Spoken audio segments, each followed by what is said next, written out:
Hello everyone, welcome to new video. आज के इस वीडियो में हम लोग गुणनखंड ज्ञात करना सीखेंगे। तो गुणनखंड के देखिए बहुत सारे प्रश्न हैं, बहुत सारे टाइप के प्रश्न बनते हैं। अगर आप अच्छे से पढ़ाई करोगे तभी आप क्या कर पाओगे, प्रश्नों को समझ पाओगे। जैसे देखिए इन प्रश्नों में बोला है 3xy + 9y के गुणनखंड ज्ञात कीजिए। जब भी ऐसा प्रश्न रहेगा तो इनको तोड़ तोड़ के लिखना पड़ेगा, यानी खंड खंड करके। कैसे किया जाएगा जरा ध्यान देना। जैसे देखो 3 है तो इसे हम लोग क्या लिखेंगे, 3 लिखेंगे। इसके बाद x है तो इंटू x लिखेंगे, y है तो इंटू y लिखेंगे, प्लस का चिन्ह बनाएंगे। अब 9 को हम लोग क्या लिखेंगे, 9 को हम लोग 3 इंटू 3 लिखेंगे। 3 त्रिका कितना होता है, 9 होता है। y है तो इंटू हम लोग y लिखेंगे। इतनी बातें आपको समझ में आ गई। अब हम क्या करेंगे, 3 इसमें भी है 3 इसमें भी है, कॉमन लेंगे।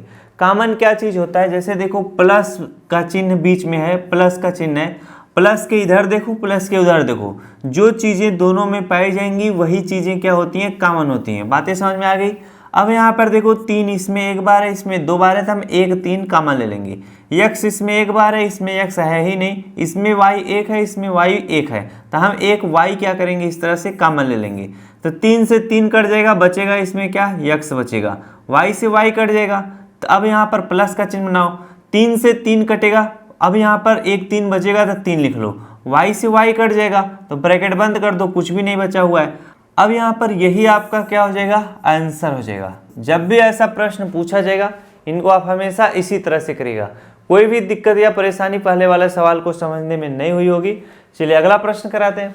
अगला प्रश्न है देखिए 27a⁴ यहाँ पर b है प्लस 18ab⁴ है।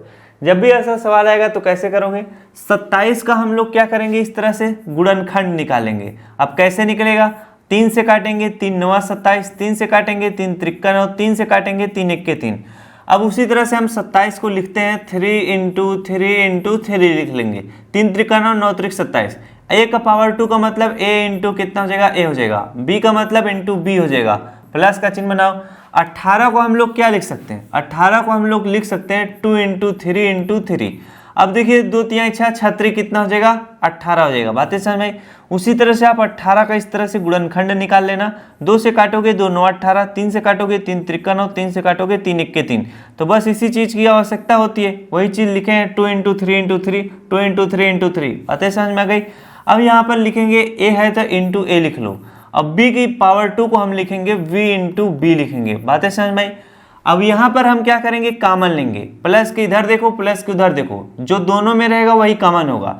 अब यहाँ पर कॉमन क्या होगा, 1 2 3 इसमें है, इसमें क्या है 2 ही 3 है, तो 2 3 इसका 2 3 इसका कॉमन ले लेंगे, यानी 3 इंटू 3 कॉमन हो गया। अब यहाँ पर a इंटू a कितनी बार है, 2 बार है, इसमें एक ही बार a है, तो एक a हम लोग कॉमन ले लेंगे। बातें समझ में आई। यहाँ पर एक बार b है, यहाँ पर 2 बार b है, तो हम लोग एक b भी कॉमन ले लेंगे। अब 3 इंटू 3 से 3 इंटू 3 कट जाएगा, एक 3 बचेगा तो यहाँ पर 3 लिखो। a से एक कट जाएगा, एक a बचेगा तो यहाँ पर इंटू a लिख लो। अब b से b कट जाएगा, अब प्लस का चिन्ह बनाओ। 3 इंटू 3 से 3 इंटू 3 कट जाएगा, बचेगा क्या, बचेगा 2 बचेगा। अब यहाँ पर a से a कट जाएगा और b से क्या हो जाएगा, b कट जाएगा तो एक b बचेगा। बातें समझ में आ रही कि नहीं। तो इंटू क्या, इस तरह से b लिख लेना। अब यहाँ पर आप फिर से ध्यान देकर इन सारी चीज़ों को एक बार देख सकते हो। जैसे हमने 3 इंटू 3 कॉमन लिया तो 3 इंटू 3 यहाँ से कट जाएगा, तो बचेगा कितना, 2, तो 2 लिख लिया। a से a कट जाएगा और a है ही नहीं उसमें। b से b कट जाएगा, एक b बचेगा, तो एक b हमने लिखा है। अब इसी चीज़ को बस सॉल्व करना है। अब अगर आप 3 इंटू 3 करोगे 3 त्रिका 9 हो जाएगा, a इंटू b करोगे तो a b हो जाएगा। इन सभी का आपस में क्या है, गुणा है, 3 into 3 into a into b, तो इसको हम इस तरह से लिख देंगे। बातें सारी समझ में आ रही होंगी। अब ब्रैकेट का चिन्ह बनाओ, 3 इंटू a करोगे तो 3a हो जाएगा, प्लस का चिन्ह बनाओ। 2 इंटू b करोगे तो कितना हो जाएगा, 2b हो जाएगा। बस यही आपका क्या होगा, उत्तर होगा। तो जब भी ऐसा प्रश्न पूछे आप इसी तरह से आराम से इन प्रश्नों को, सवाल को सॉल्व करिएगा। अब मैंने देखिए हर एक टाइप का प्रश्न आपको करा रहा हूँ। पहला टाइप का प्रश्न कराया, उससे संबंधित आपसे अगर प्रश्न पूछेगा तो आप आराम से कर लोगे। दूसरा टाइप का प्रश्न करा रहा हूँ, इस तरह से प्रश्न पूछेगा तो भी आप कर लोगे। अब चलिए बढ़ते हैं तीसरा प्रश्न की तरफ। ये 18x⁴ plus 12x⁴ minus 10x⁴। अब ऐसा अगर प्रश्न पूछा जा रहा है तो हम लोग कैसे करेंगे, जरा ध्यान देना।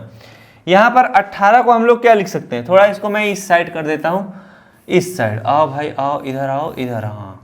अब यहाँ पर 18 को हम लोग क्या लिख सकते हैं, 2 इंटू 3 लिख सकते हैं। 2 3 6 36 18। यक्स की पावर 3 को हम लोग क्या लिखेंगे, यक्स इंटू यक्स लिखेंगे।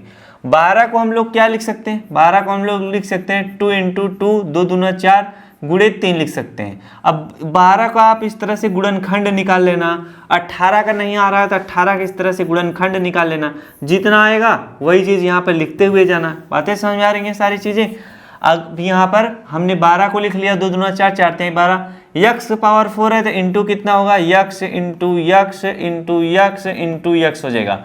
फिर इसके बाद -10 है तो यहाँ पर हम लिखेंगे -2 इंटू 5 लिखेंगे। अब यक्स पावर 2 को हम लिखेंगे यक्स इंटू यक्स लिखेंगे। अब इस सवाल को सॉल्व करते हैं।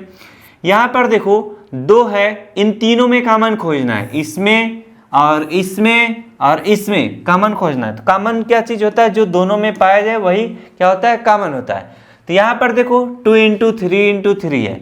अब इसमें 2 एक बार है, इसमें भी 2 एक बार, इसमें 2 2 बार है, इसमें 2 एक बार है। तो जिसमें कम बार रहेगा उसी को कॉमन लेंगे। तो इसमें 1 बार है, इसमें भी 1 बार है, इसमें 2 बार है, तो उसको छोड़ दो, एक ही 2 कॉमन लेंगे। तो 2 कॉमन ले लिए। 3 इसमें 2 बार है, 3 इसमें 1 बार है, 3 इसमें है ही नहीं, तो 3 कॉमन नहीं होगा। कॉमन वही होगा जो तीनों में पाया जाएगा। अब आगे देखिए क्या होगा, यक्स इंटू यक्स इसमें क्या है, 3 बार एक्स है, इसमें क्या है 4 बार एक्स है, इसमें क्या है 2 बार एक्स है। तो हम क्या करेंगे, जिसमें कम बार एक्स रहेगा उसी कॉमन लेंगे। इसमें 2 बार एक्स है तो हम इंटू यक्स को कॉमन ले लेंगे। बातें समझ में आई। अब जैसे देखो इसमें 5 है, इसमें 5 नहीं है, इसमें भी 5 नहीं है, तो 5 कॉमन नहीं हुआ। तो जो चीज़ें दोनों में रहेंगी वही चीज़ कॉमन होती है। अब हमने आराम से लिख लिया सब कुछ, ये यक्स है। अब यहाँ पर 2 से 2 कट जाएगा, बचेगा 3 इंटू 3, तो हम लोग यहाँ पर 3 इंटू 3 लिखते हैं। इसके बाद यक्स से 1 यक्स कट जाएगा तो 2 यक्स बचे, यक्स इंटू यक्स है तो 2 यक्स से 2 यक्स कट जाएगा, 1 यक्स बचेगा तो इंटू यक्स लिख लो, प्लस का चिन्ह बनाओ। अब 2 से क्या हो जाए, 2 कट जाएगा, 1 2 बचेगा तो 2 लिख लो। अब 3 कॉमन है ही नहीं, तो 3 है तो इसमें 2 इंटू 3 इस तरह से लिखो। यक्स 2 बार है, यक्स 4 बार है, तो 2 यक्स खत्म हो जाएगा, 2 यक्स बचेगा तो इंटू यक्स हम लोग लिखते हैं। अब आगे देखो क्या हम लोग लिखेंगे, यहाँ पर तीसरे वाले में देखेंगे 2 से 2 कट जाएगा। अब यहाँ पर 2 यक्स है, 2 यक्स कट जाएगा, बचेगा क्या 5, तो माइनस का चिन्ह है, माइनस का चिन्ह लगाओ। अब बच रहा है 5 तो हम लोग 5 लिख लेंगे। बस इसी को सवाल को सॉल्व कर लो, आपका उत्तर निकल आएगा। जब इसको सॉल्व करोगे तो 2 है तो 2 लिखो, यक्स इंटू यक्स का मतलब यक्स का पावर 2 हो जाएगा, ब्रैकेट लगाओ। 3 का गुणा 3 में करो, 3 3 का 9, 9 का गुणा यक्स में करोगे तो कितना हो जाएगा 9 यक्स हो जाएगा, प्लस का चिन्ह प्लस लगाओ। 2 का गुणा 3 में करो, 2 3 कितना हो जाएगा 6 हो जाएगा, यक्स इंटू यक्स करोगे तो कितना हो जाएगा यक्स का पावर 2 हो जाएगा। अब यहाँ पर -5 है तो -5 इस तरह से लिख लो, यही आपका क्या होगा उत्तर होगा। तो जब भी ऐसा प्रश्न पूछा जाएगा हम इनको इसी तरह से आराम से सवाल को सॉल्व कर लेंगे। चलिए अगला प्रश्न करते हैं और इस वीडियो का आखिरी प्रश्न है। तो इससे संबंधित जितना भी प्रश्न पूछा जाएगा आप आराम से कर लोगे, मुझे पूरा पता है क्योंकि काफ़ी अच्छे से बताया जा रहा है और आप सीख भी रहे हो। यहाँ पर देखो यक्स और x plus 7 plus 4x plus 7, जब भी ऐसा प्रश्न रहेगा बोले कि गुणनखंड ज्ञात कीजिए तो कैसे करोगे। देखो इस ब्रैकेट में भी x प्लस 7 है, इस ब्रैकेट में भी x प्लस 7 है, तो इसमें मानना पड़ेगा, माना x प्लस 7 इक्वल टू क्या p, कुछ भी मान सकते हो। x प्लस 7 किसके बराबर है, p के। x प्लस 7 बराबर क्या है, यस के। x प्लस 7 इक्वल टू k, कुछ भी मान सकते हो, बस मानना है कि हाँ इसके बराबर है, ABCD कुछ भी। अब यहाँ पर x है तो x लिख लो, x प्लस 7 की जगह पर अब हम लोग क्या लिखेंगे, p लिखेंगे। तो यहाँ पर हम इस तरह से ब्रैकेट में p लिखेंगे, प्लस 4 है तो 4 लिख लो। अब यहाँ पर x प्लस 7 की जगह पर हम लोग क्या लिखेंगे, p लिखेंगे। बातें समझ में आई। अब देखो p इसमें भी है, p इसमें भी है, तो हम p को कॉमन ले लेंगे। तो p को कॉमन ले लिए तो p से p कट जाएगा, बचेगा x, तो p से p कट जाएगा, बचेगा +4, तो +4 लिख लो। अब आपको करना क्या है, जब इस तरह से आपने कॉमन ले लिया तो जहां पर p है, जब हमने माना था कि x प्लस 7 बराबर है किसके, p के, तो अब जहां पर p है उसकी जगह पर हम लोग x प्लस 7 लिखेंगे। तो p की जगह पर x प्लस 7 लिखते हैं। अब यहाँ पर x है तो x लिखो, +4 है तो +4 लिखो, यही आपका क्या हो जाएगा उत्तर हो जाएगा। जब भी ऐसा प्रश्न दोस्तों पूछे इस तरह से करिएगा। तो आशा करता हूँ मेरे द्वारा बताया गया हुआ तरीका आपको अच्छे से समझ में आया होगा। अगर इस टाइप के गुणनखंड पूछे जाएंगे आप खटाखट से कर सकते हो। तो मिला जाए नेक्स्ट क्लास में। अगर वीडियो अच्छा लगा तो वीडियो को जोर ले करना। Thanks for watching, I love you.